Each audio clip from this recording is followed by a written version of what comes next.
अगर आप भी चाहते हैं माँ वैष्णो रिकॉर्डिंग स्टूडियो दिल्ली से जुड़े रहने के लिए तो हमारे चैनल को सब्सक्राइब जरूर करें और बेल आइकन दबाना ना भूलें।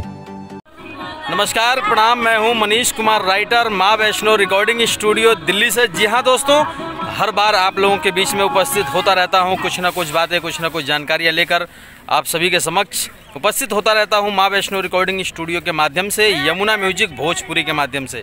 आज हमारे बीच में भोजपुरी की मशहूर एक्ट्रेस रानी है। यहाँ पर देख रहे हैं आप लोग, भली भांति आप लोग जानते हैं, पहचानते हैं। रानी आज हमारे साथ शूट पर हैं और स्मिता सिंह का गाना लगातार 10, 11, 12 गाने हैं, उसमें सब में सारे गाने में जो है रानी काम कर रही हैं और बहुत ही अच्छा एक्ट्रेस हैं। सो रानी के मुँह सुने और कैसे माँ वैष्णो रिकॉर्डिंग स्टूडियो में आप लोगों को आना है, रानी बताएंगे। ये गाने जो है बहुत अच्छे गाने हैं और मैंने किया है, आज शूटिंग चल रहा है इनका।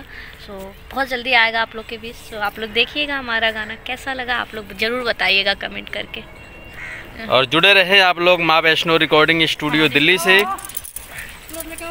जो कि गणेश नगर में है और आज कई सारे लगातार शूटिंग चल रहे हैं। सब लोग बने रहें, जुड़े रहें। आइए, माँ वैष्णो रिकॉर्डिंग स्टूडियो दिल्ली में सभी का स्वागत है।